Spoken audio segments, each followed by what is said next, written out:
All right, good morning, everyone. Today we've got a couple of different things to do. Uh, Before the presentation from Drew Richman, who's going to be talking to us about book publishing today via pre-recorded video, we have the election announcement that the election committee needs to make. So Taylor Sharp and Richard Stoddard and the election committee can do that now, and then we'll go on to the presentation. Great. Welcome, everybody. This is Taylor Sharp. Hopefully you're seeing on the screen the annual announcement that will be going out this week. So sometime in about a week or 10 days, you should get this in the mail per the requirements of the bylaws and all. We have nominated for next year for 2023 for president, Richard Lynch, who's our current program director and has served on the board in a number of capacities. Speak highly of him. For vice president, we have Lawrence Jenkins continuing on a second term, distinguished Mr. Jenkins, who's here too.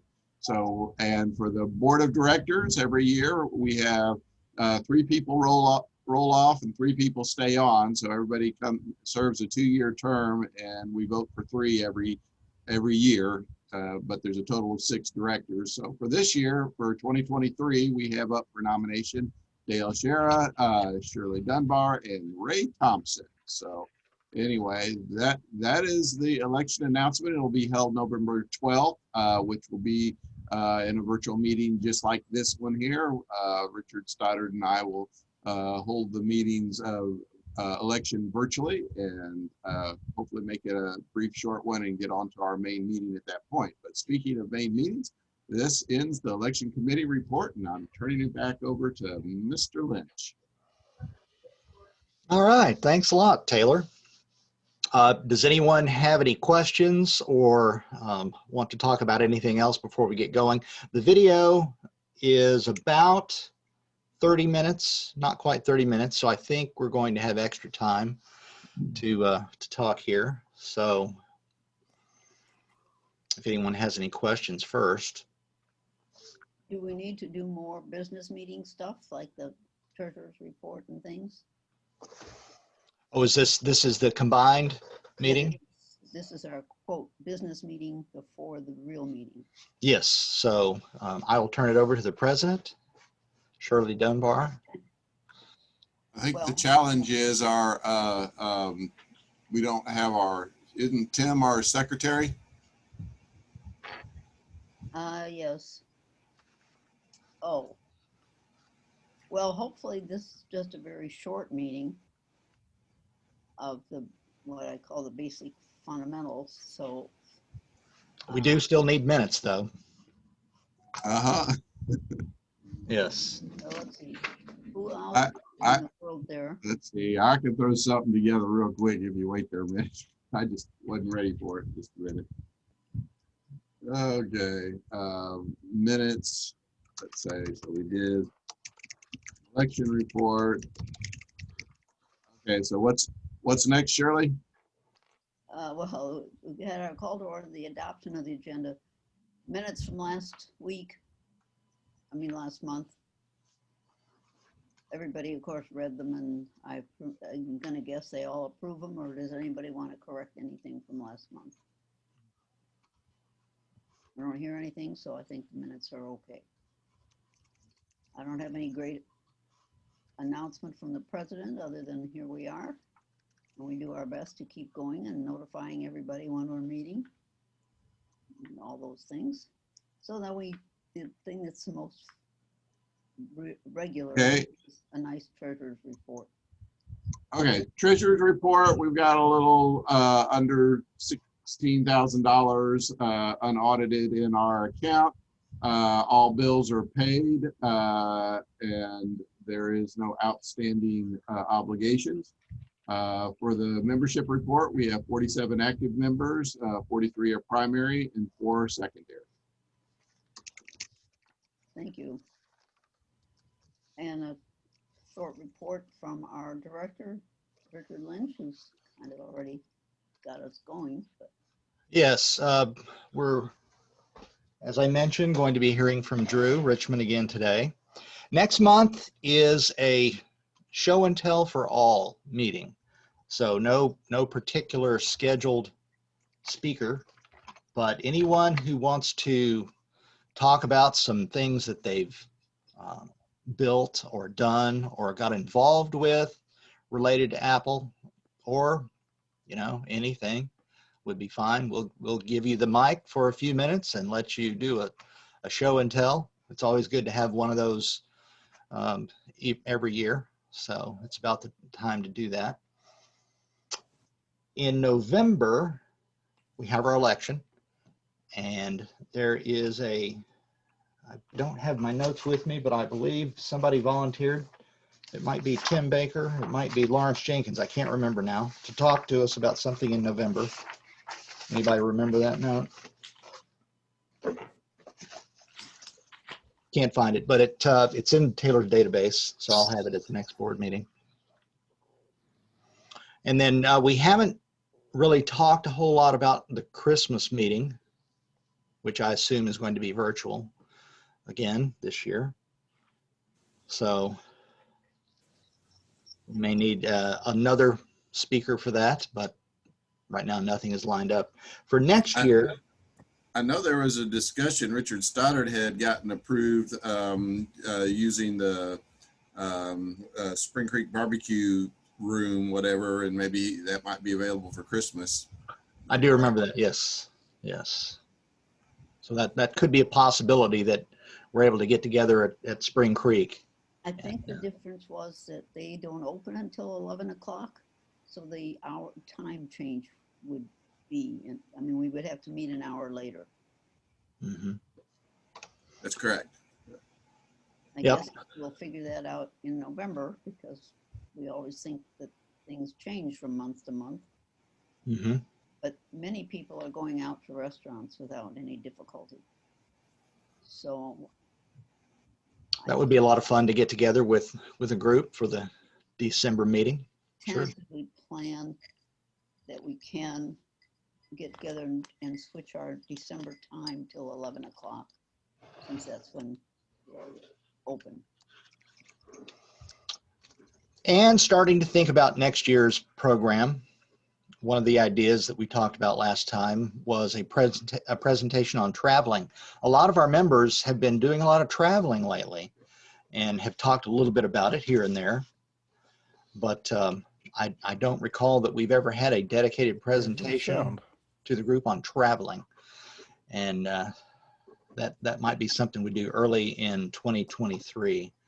And by the way, as I went over to Drew's house yesterday to pick up the presentation for today, he talked to me for about an hour on his traveling that he's been doing with his RV. So we might be able to get Drew to talk to us about RVs and buying RVs. And it's a very fascinating hobby that he's gotten himself into the last year and a half. So this could end up being a pretty good presentation next year. All right, that's the program director's report. Thank you. I don't think the unfinished business, the only thing I had down was all about the nominations, which isn't unfinished because Taylor already told us. Does anybody else know anything else that's quote unfinished that we need to talk about? Okay. Anybody have any real new business? Because this is a short business meeting. Okay. I think we should just go on then, close our official meeting. Somebody say second the motion that to close this. You don't need that. Okay, thank you. Adjourn us. Okay, we're adjourned of our official meeting and we're ready for our presentation part of our meeting. Okay. Well, as you all know, Drew has been a member of the group for a long time. He's busy on Saturdays with his synagogue, so he cannot join us anymore on Saturdays, but this is the second video that he has agreed to provide to us, and it is on book publishing. Those of you in the club that have dabbled in that or gotten into that big time, like Ray Thompson, Andrew, of course, will appreciate this. And those of you who might be thinking of writing a book, he's got some good tips on how to do that and how to arrange trips to cities to advertise your book and all the different things. So let me share my screen and I will get that started.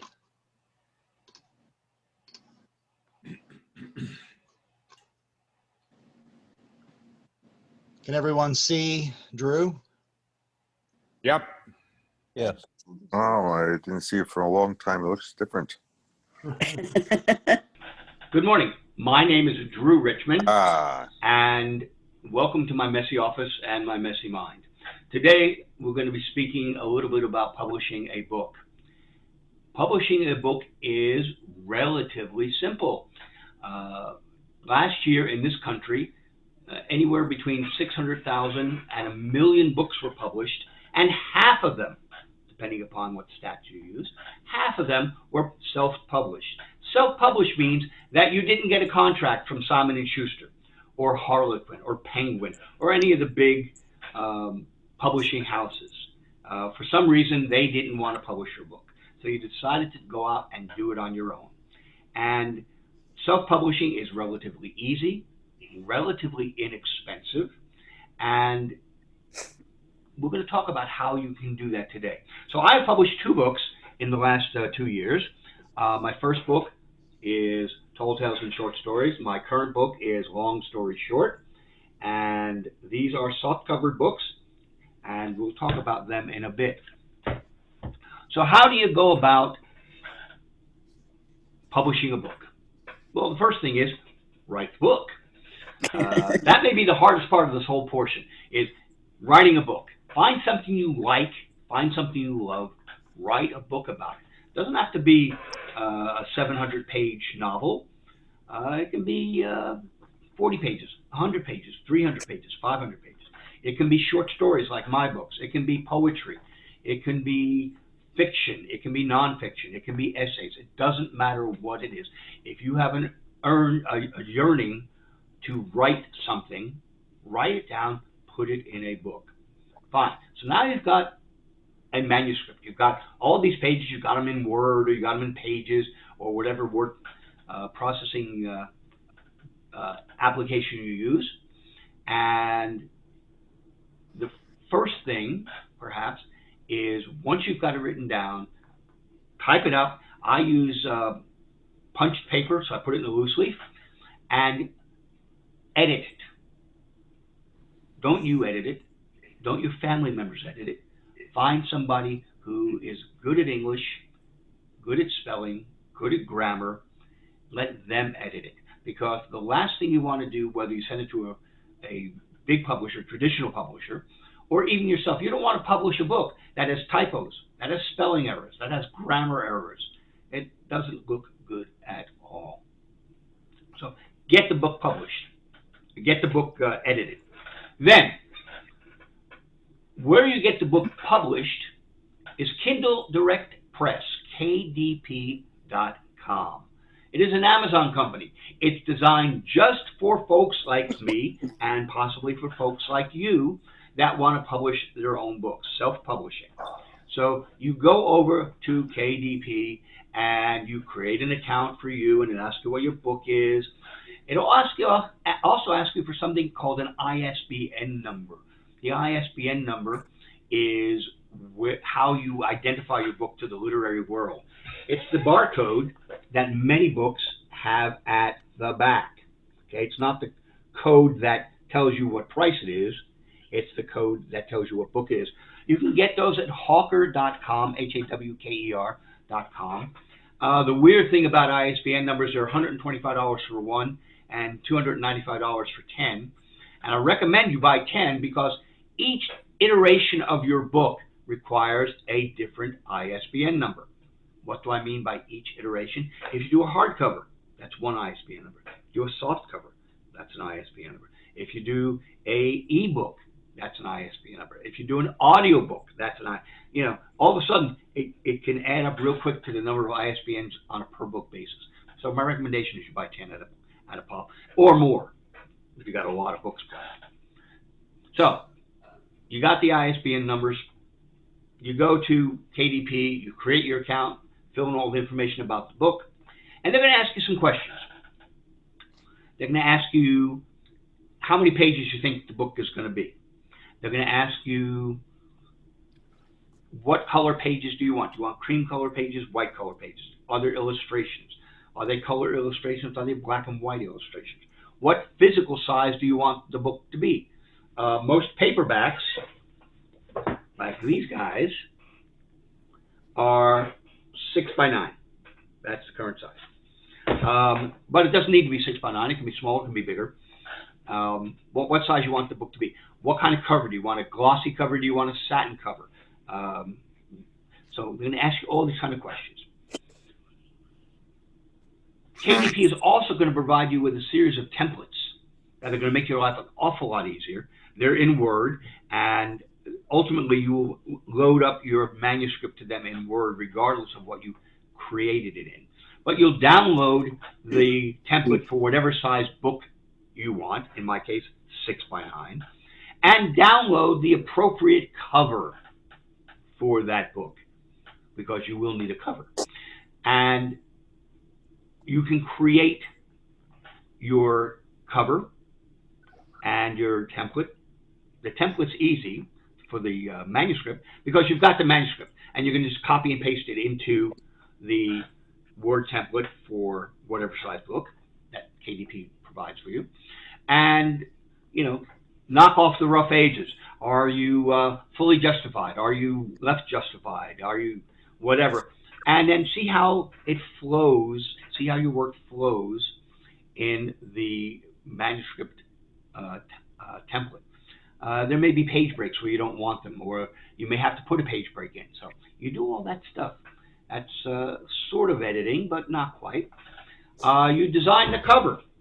So if you can't design it, you can get somebody who is graphically inclined to design it.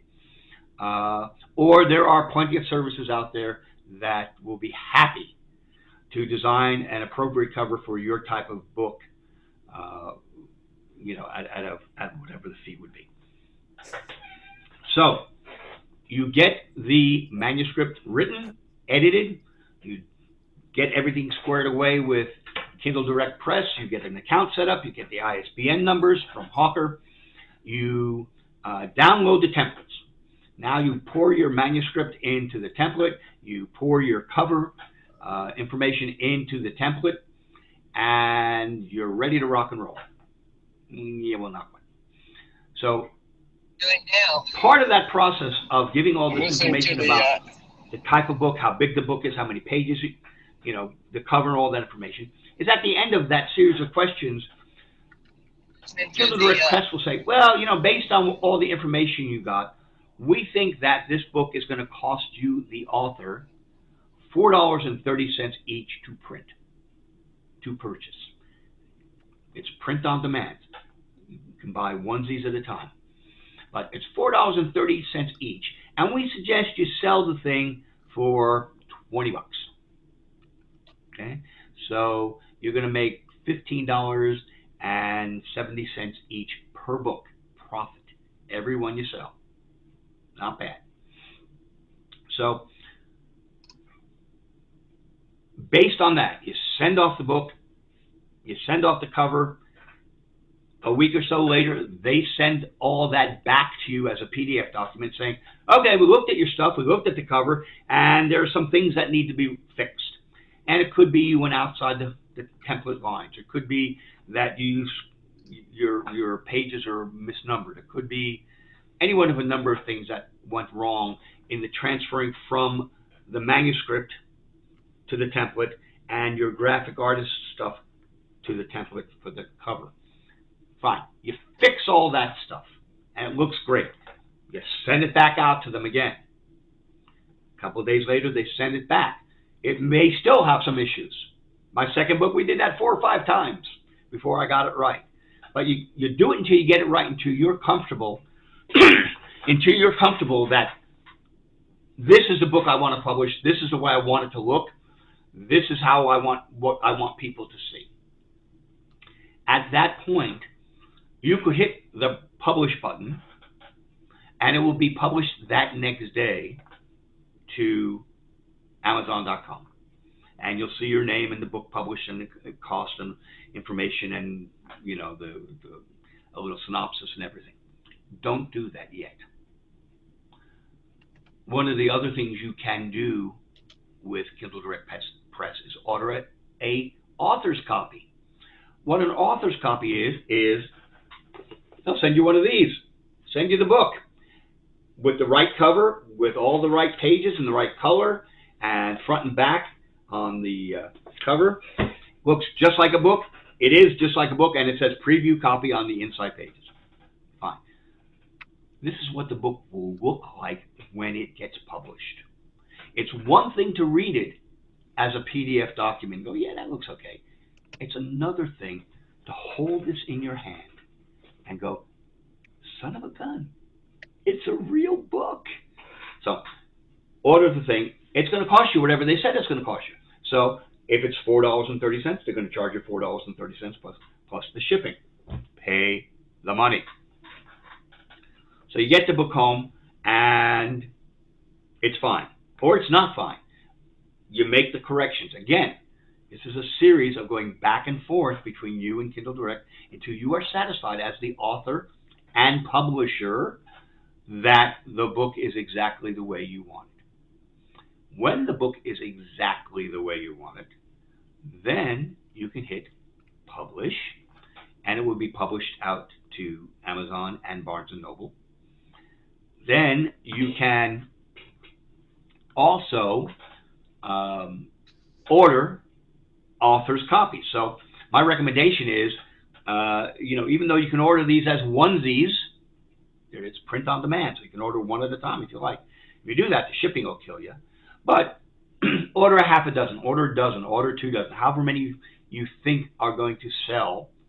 And you can pre-sell these. So, while all this is going on, there's 2 other things that you need to be considered doing. So it's not like you have all this time on your hands. So the first thing to consider doing is create a website for your books. The website for my books is richmanbooks.com. And you can post up your books. You can post up reviews of your books. You can post up stories of your books, if it's, in my case, short stories. Or you can post up a little, a tidbit of the book to get people interested in it on your website. A little bit about you as the author, and certainly a page that they can order the book from you through the website. Why would you want to do that? Because when you, as the author, fulfill the order for a website, and you're buying it for $4.30 and selling it for $20, you get the entire $15.70 in your pocket. Great. You charge for the shipping, and the customer pays that. They're used to doing that. If Amazon sells it, they're going to take 30%. So they're going to take $6. So you've now made $13.70.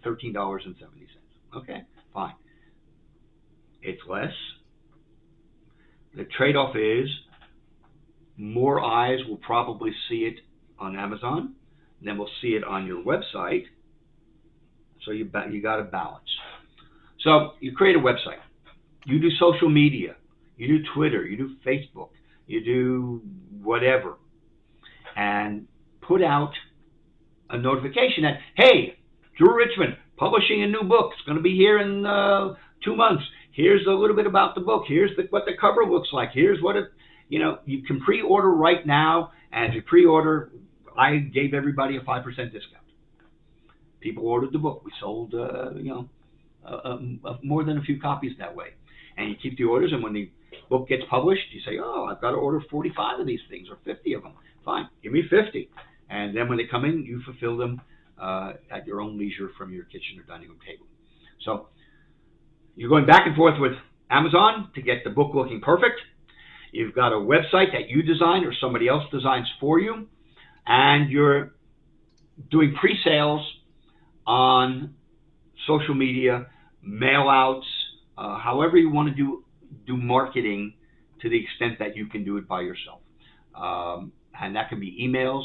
If you have an email list, great. You can certainly buy an email list, great. Certainly you can distribute things at your house of worship if you do that sort of thing, or if you go to the gym, or wherever it may be that people will see your face, see the name of the book, and that it's available and that they should order it. And we'll talk about one other thing in a moment. So you go back and forth, you get the author's copy, everything looks fine, you hit the print button, you are now a published author. Anybody can go to Amazon, anybody can go to your website and see your work. And in and of itself, that is a major accomplishment. It took several years of people begging me to take the stories that I had written and put them in a book and sell them. Some were good, some were better. Self-depreciation. But a lot of people thought they were very nice, very good stories, engaging. So I put them in a book, and we sold a lot of them. And I had more stories to write, put them in a book, sold a lot of those too. I'm working on a third book. Hopefully they'll be out next spring. So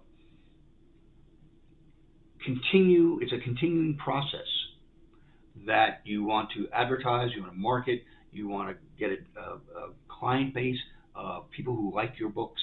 You want to encourage them to buy the book. You want to encourage them to either share the book with somebody or get somebody to read what the stories that you've put on or the synopsis you put on the website, and encourage them to buy the book.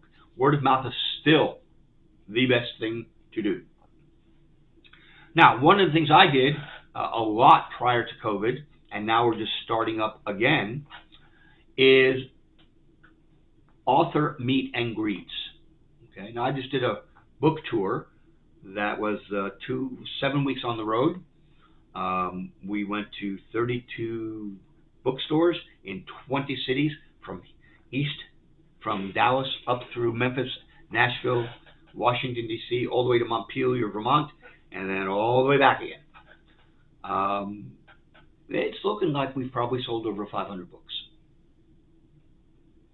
So 500 books at $16 a pop paid for the trip and then some. So it can be profitable. It didn't cost me anything. It cost me what the books cost me. $4 a book, $4.50 a book, whatever it is. The rest is all profit in my pocket. And I will get those books in and I will fulfill them. And people know it's going to be 3 to 6 weeks, from when I got home September 1st. So sometime between, this week and the end of October, people will be getting books from Richman Books.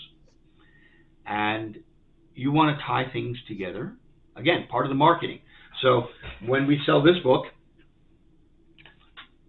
I have a bookmark that has a picture of the guys. Hold on.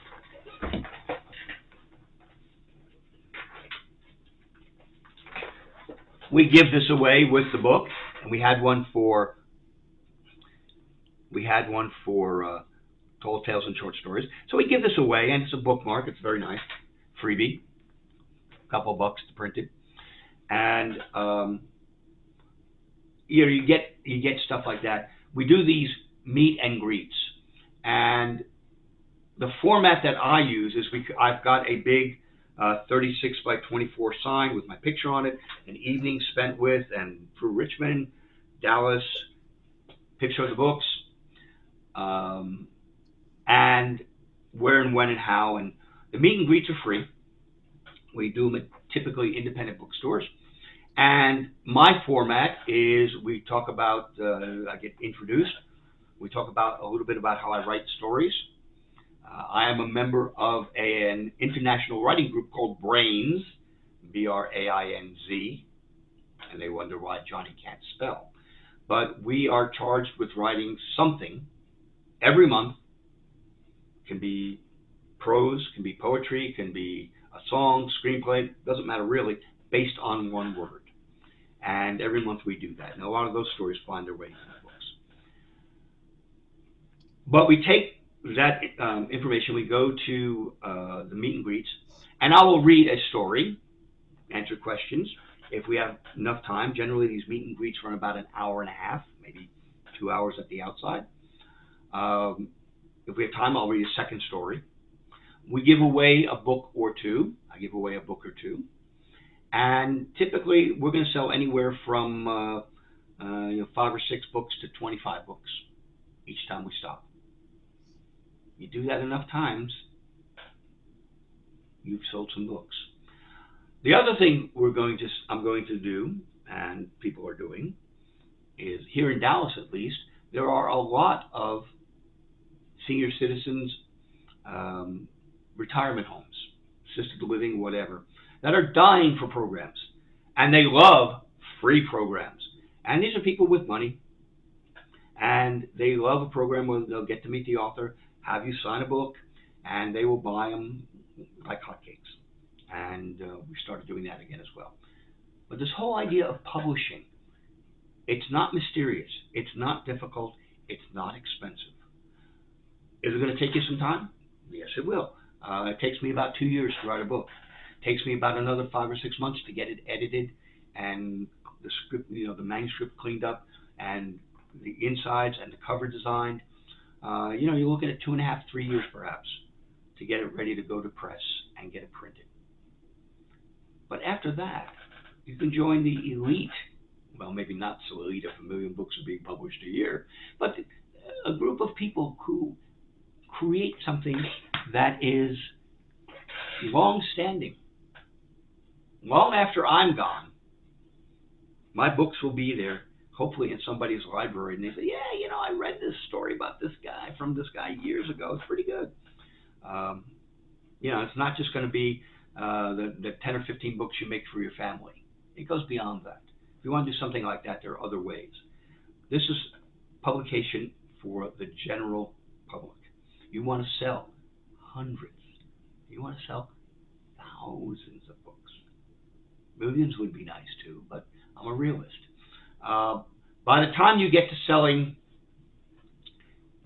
tens of thousands of books, if you can sell 10,000 books as a self-published author, I guarantee you Harper, Simon & Schuster, Penguin, Harlequin will be beating a path to your door, wanting for you to sign a contract with them, have them publish your book. It may or may not be advantageous. It's just like if you're a musician, having Sony come and say, hey, we want to sign you to a contract. It may or may not be good. There are hundreds, thousands probably, of publishers out there who will publish your book, do all the stuff that KDP does, that you do on your end, but they'll do it on their end, and split the profits with you or charge you to do it. Look at those contracts very, very closely. And in the end, you'll have the joy, perhaps, of knowing that you created something that will be there for a while, that people can read, people can enjoy, and it's something that will be here long after you're in the ground. So I hope this helps. If you have any questions, feel free to send me questions at info@richmanbooks.com. Take a look at richmanbooks.com. Look at the website I've created. Read some of the stories. And if you like some of what you've seen there or what you read there, please feel free to go and order a book or two. And they make great gifts, hint, hint, hint, for the upcoming holidays. I've already seen Christmas decorations at Costco yesterday. And but if you have any questions, give me a shout. Happy to answer whatever questions you've got. Have a good day. Thanks for listening. All right. That was really good. And I took a few notes. So here are the websites and things he mentioned. Kindle Direct Press, kdp.amazon.com was what I found on the internet. the ISBN numbers Bowker. I thought he said Hawker, but I think it's Bowker or Bowker.com. And Ray, if you know the correct answer to this, you can chime in. Yeah, I believe you're correct. I'd have to go look, but I believe that's correct. Yeah. And then Drew's website is richmondbooks.com. So let me toss this over here real quick and we can take a look at his website. So there's his books that he talked about today. A few comments there at the bottom. He's got reviews, and he's pretty proud of his books.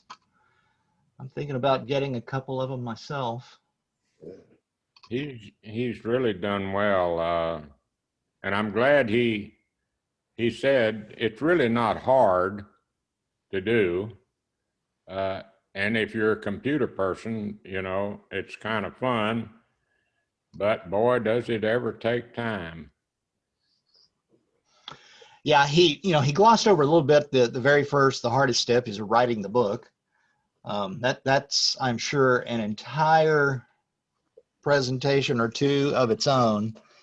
You know, the creativity, how do you get that going? How do you get past the inevitable periods where, you know, you can't think of anything and you're tossing papers in the trash can all the time? Absolutely. Also, he indicated that it's not expensive. Well, that's true. It's not near as expensive as I thought it was for a long time. And there's just many different approaches on the cost side. One of the unbelievable shortcuts on cost is a PDF file that you can give away. And if it's something you're really proud of, that's a no-cost option that the people you're going to give it to are probably going to really enjoy. Mm-hmm. When I went over to his house to pick up this presentation, he let me thumb through these two books, and they're very nice looking books. Yeah, I've read both of them. This full color one down here is very attractive. All the illustrations inside are color. The pages are crystal clear white, and it's a very interesting contrast. Let's go take a quick look at the other thing he mentioned, kdp.amazon.com. This is what he uses to self-publish. He talked about creating your account and letting them do everything that they do.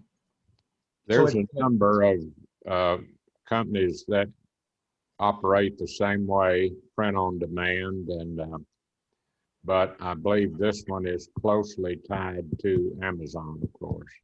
Mm-hmm.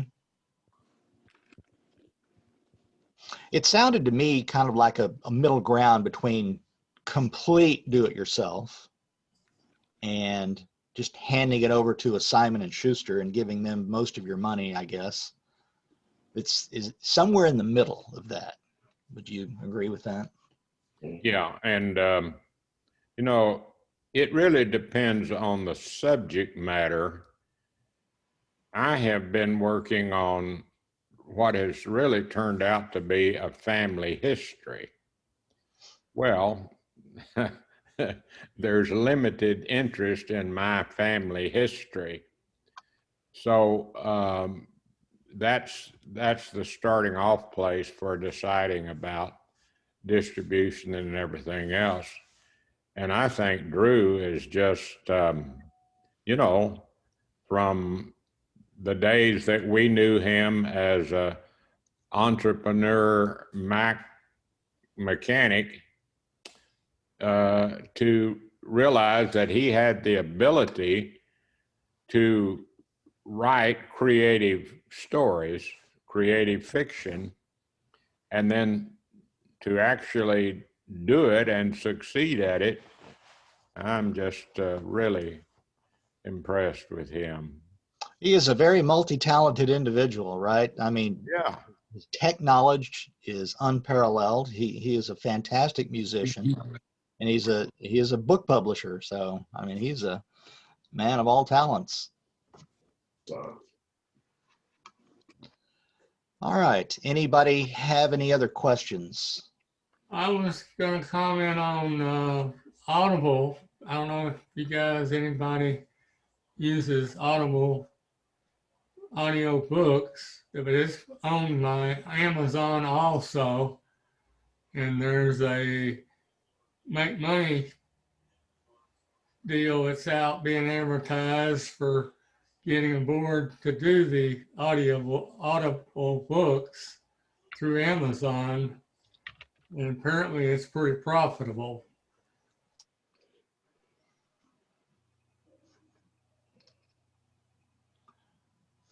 Okay. Interesting. Yeah. So is it the same concept here? Yeah, it's a do-it-yourself publishing, and of course they have the support groups that help you get it, you know, into Audible ready product, but it's strictly, you know, you don't have the printing cost and you got a lot of flexibility. And I was going to ask the question,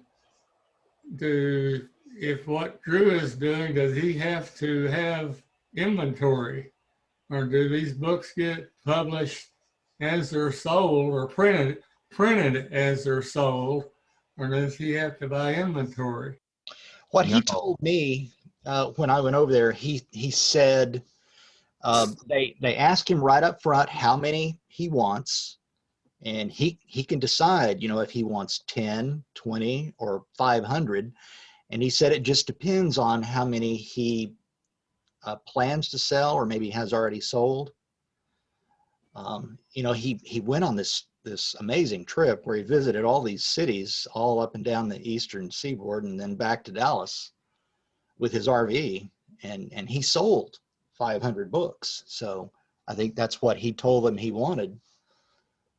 But as I understand it, the basic thing he's doing is print on demand. Print on And demand. other than copies he wants to sell personally, when somebody clicks on Amazon, they print a copy. He doesn't have to deal with that inventory. Right. That sounds right. Yeah. Okay. Any other questions? He didn't mention copyright. No, he didn't. An ISBN number is a copyright, I believe. I went through that and had quite a battle with them. No, let's see now. Wait a minute, Ray. No, I believe I did get a copyright separately from the ISBN, and we had quite a wrangle over how much of my book was copyrightable. Because I had illustrations that we had just found in books and magazines, and we used them, and they can't be copyrighted. So that in getting the copyright, they carefully exclude that. And then it came down to who is the author. In my case, my mother wrote the basic book, but I added information to it, and it turns out that there is, after several weeks of back and forth, turns out there is a kind of copyright called joint authorship. and that fit my situation exactly. So I did get the copyright. And I'm I'm sure Drew did too. He didn't mention that. That's true. supposing that if you were to go on a road trip and sell the books, you don't have to have bet that you're going to sell that many books. After you know that there are orders for the books, then you order from Amazon a certain number of copies. There's no risk that you incur. That does sound like what he talked about, yes. Okay. How expensive is copywriting? Couple of $100, I think. Maybe not that much.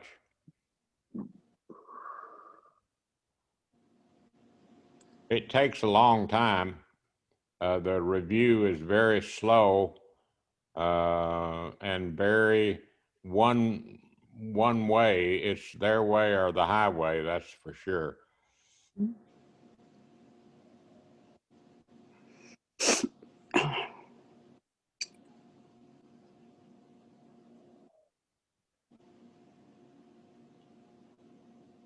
I'm surprised that he's not using Audible for his kind of books, because they're really good for reading. You know, having an Audible where technical books are a little bit tougher to hit Audible.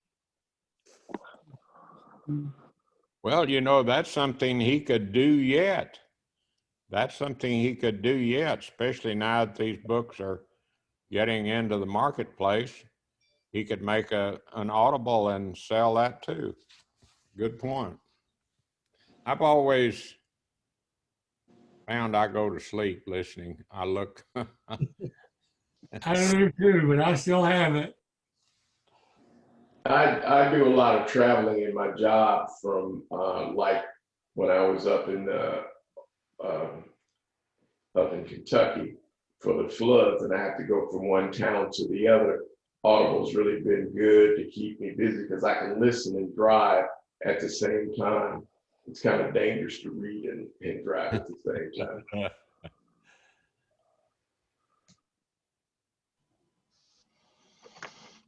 All right, everyone. Well, that's the presentation for this month. I appreciate you all attending and listening, and Drew does as well. Feel free to check out his website.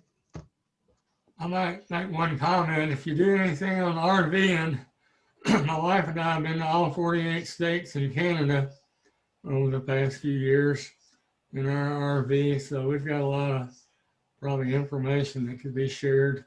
All right, another guest speaker.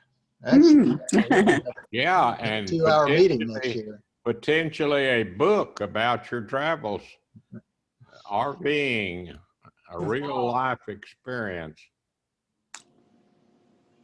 Drew said he got into RVing only a year and a half ago. He showed me the picture of the one that he currently has. He called it a Class C.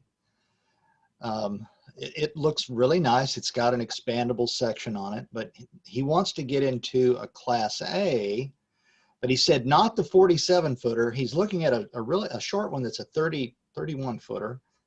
It looks like a short, full-size RV, and it's got 3 expanding sections, and it is a very nice looking RV. So yeah, he is hot and heavy into that. Yeah. I tried that one time years ago. I would say 20 years ago, my family and I, the 4 of us, went on an RV trip, and we rented one of the big ones. And I drove up to the rental place, and I said, do I need any training to drive this thing? You know, I've only driven cars, and I was a pilot in the Air Force. Of course, I flew those. But he said, no, you don't need any training. Here's the key. Off I went. Craziest thing ever. but I didn't crash, so I guess he was right.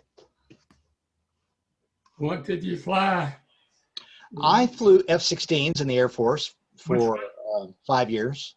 what plane? F-16s. Oh, really? Yeah, I did. Yeah, I did. Long time ago. No, I have a commercial pilot license myself, been flying Oh, since high school. very good. Very good. Did you ever fly commercially? I made a few bucks doing some crazy things. You know, and as Ray knows, I built a biplane myself, but I use that to chase blackbirds off of rice fields. When the sun sets, the blackbirds get on the rice and they crush the grain. Thousands of blackbirds get on the grain and crush it during the night, and it wipes it out. So the farmers would hire all kinds of ways to keep those blackbirds from roosting at night on their crops. So I used my little biplane to fly about 6 feet off the ground to chase them out of the rice field. Wow. Story right there. There's a story. If you got some pictures, and that go in the aviation magazines. Absolutely. Well, 6 feet, that is unbelievably low. When I get mad, it wouldn't move. I'd get a little lower.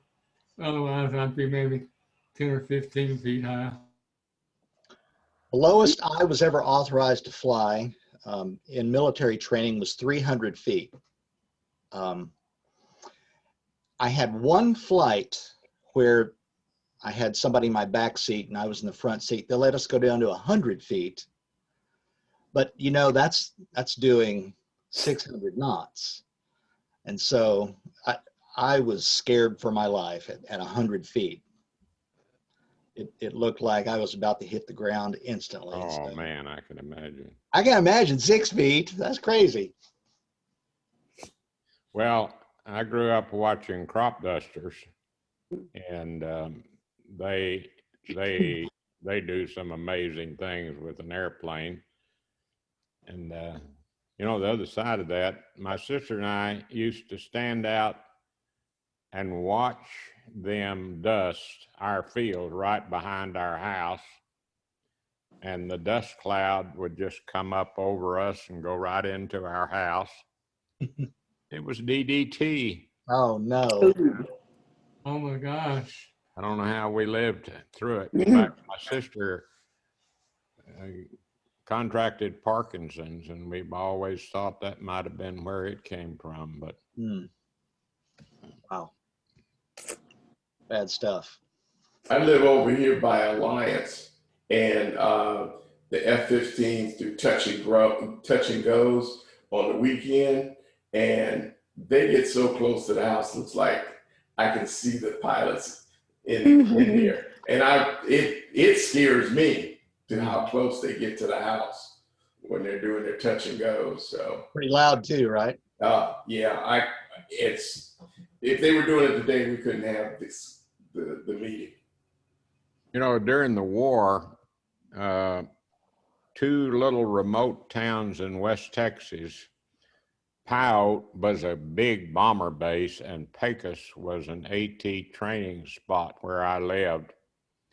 And the reason was more days flying weather. It was, you know, just 363 days a year they could fly, so they put them out there. But I was in the field one day on a tractor, and the only time I ever saw a P-38, and I saw it coming, you know, the twin tail, I knew what it was. And I'll swear our field was isolated, and I'm sure it's highly visible from the air.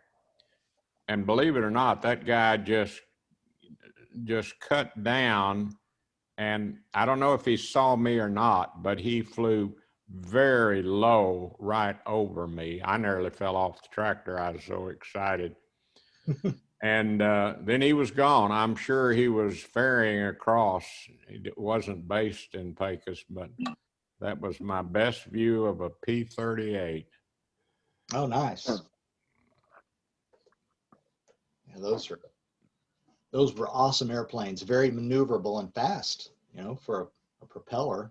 Those and P-51s, that was my favorite. P-51's my favorite of all. I did get to go in a ride in the P-51, and No way. Oh my gosh. it was pretty exciting. That's amazing. So you don't look that much different, Richard, than you do now. You get rid of that beard, put a little bit more hair on there, you look the same. That picture was taken at Nellis Air Force Base in Las Vegas. That's where I was for a couple of years doing that. And yeah, you know, like Ray said, talk about good weather, boy. Las Vegas, super dry. Flying weather is great all the time there. So, but the mountains, that's where we were doing that low-level training. Mountains all around you.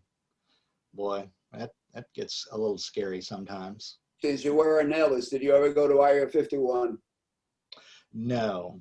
I was not authorized to do that, but you know, they have exercises there called red flag. I'm sure you've all heard of red flags, where lots of different organizations come out and do training, and the red flag ranges are all around that.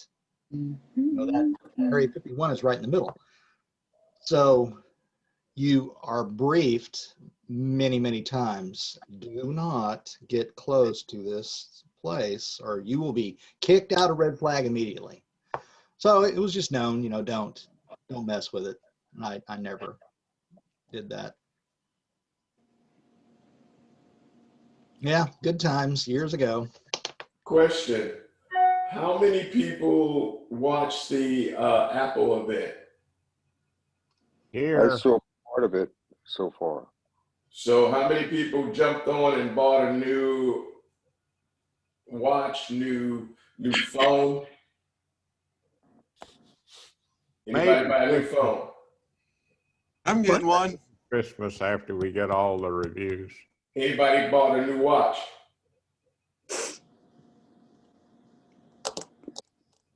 I got the new Ultra. It should be here on the 23rd. I'll let you know if I keep it. You'll have to come show us. Yeah, I'll let you know. It's my year to buy a new watch. My other watch is like 3 years old, so but I'm gonna decide to keep it. The neatest, well, I don't know if it's the neatest thing, but the one thing that was really about the phone is that you could get satellite. And I was in the mountains in the last 30 days, and I lost a lot of connection while I was up there. And I was thinking, you know, if I run off the road or have a flat or something like that, it would have been good to have satellite to be able to call for help. So that's pretty neat. You know, One thing is neat about this iPhone Ultra, I mean, Apple Watch Ultra, is that it has GPS that works in the boonies where you like to go, you travel, right? That's right. And the reason I bought it is I'm a certified scuba diver. And so I wasn't going to get it until they told me that you could able to scuba dive, and it turned into a dive computer. And then that hooked me. I was sold.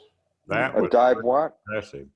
Yeah, I'm not a scuba diver, but I was really impressed that they evidently have that certified just like any other dive computer. And that, you know, the satellite thing, I think it'll be interesting to see how that works. They did a pretty good job of explaining how hard it is to send text through a satellite, but evidently they've minimized it for you with buttons you can push, and which should make it work. And the other thing I noticed is the satellite company they've hooked up with, their stock is way down. they've really been on the ropes. Apple is either going to be their savior or they're going to go under from some things I've read. Well, you're right.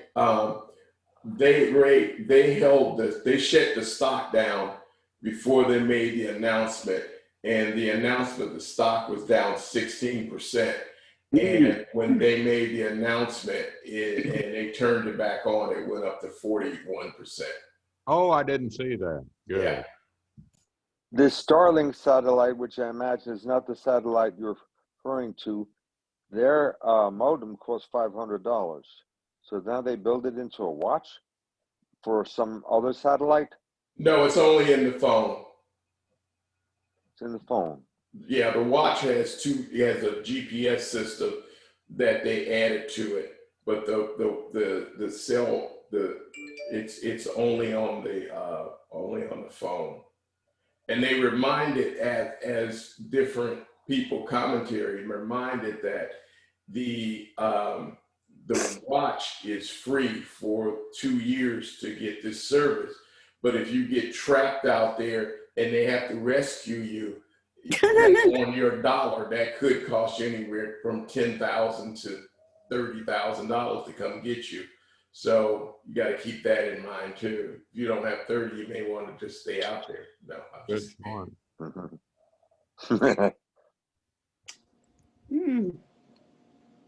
Maybe they'll sell life insurance policies just for that. They do. You're right. They have it already. It's like $25 a month for that type of thing they mentioned. I don't know who it was by, but they did mention that there is insurance for that. Yeah. Well, I'm 2 models behind. I'd love to have the new phone because it's the only camera I can handle, and I can barely get around to do much. But the iPhone, and I guess the Androids too now, they're really just professional platforms, video and photography, especially when you can get a 48 meg file that would serve almost any purpose in photography. Absolutely, Ray. That it's getting into the point where, you can take unbelievable pictures. What scares me though is you got to make sure you have enough storage when you start taking these pictures and taking these movies too. So that's a cost too. Yeah, and Apple really sticks you for additional storage. They do. My understanding is that one of the phones, the Plus Max, has 1 gigabyte. I'm sorry, 1 terabyte storage? Terabyte. Yeah, you can get up to 1 terabyte. Yeah, which I suppose that that would probably take care of a lot of the overflow because of the high quality of the videos and the photos. Yeah, that's the way you'd want to go if you were really into that phone. And if you can afford the phone in the first place, I guess you can afford the storage. Yeah. Now, they said that you can get 12 if you take it without ProRAW. It's only 12 megapixel. If you take the picture with ProRAW, then you can get 48. Yeah, that's I presume why you want the better resolution. Because why are you going to buy this phone and then use it with 12 megapixels? You're going to use it with a full 48. Yeah. Now, one thing though, I discovered that I have a software. It's a gigapixel, and the switch from Topaz, I think it is. And you can take low quality pictures and you can bump it up something awful. Boy, you are right. I'm absolutely amazed by. I bought that bundle. Yeah. And You Yeah. can grab little pictures off the web, and Gigapixel you can go from 26 kilobytes to 2 megs, and hardly, I don't know, they just look great. Now, if you're going to use it for just sending pictures of the web, yeah, it's no big deal. But if you're going to make prints, it really makes a difference. And that's what I like to do. I like to make prints. So, so with the phone that I have now, which is the 12, I've been able to take, semi-decent pictures. But the quality, I have bumped it up in both the software, and it looks pretty good quality-wise. Now, subject-wise, that's debatable. But yeah, so Ray, I'm going to send you a picture that I shot a long time ago at the Dallas Aquarium. Yeah. And I'm going to send you what the original was and what I did with it using Gigapixel and the sharpening tools. AI Sharp, I think it's called. Yeah. And not because I did it, but it is incredible. Absolutely incredible. It's a portrait of a. Richard, we got a program here. No. Yeah. Absolutely not. Yeah. I'm a speaker. And over the years, I begin to tumble with my words. So no. But I'll send you that. If you want to distribute it later, then you go ahead and do it. If you think it's worth it. So I'll do that sometime this week. Okay. Anyway, guys, I'm sorry, but we really got to go. So Marianne is improving, should you know. She can walk a little bit better now, so it's good. Good. Hi to both of you. Yes. And we're looking forward to seeing you next month. Okay. All right, guys. Take care. Okay. Okay, everybody. Bye. Thank you. Goodbye. Good hanging on.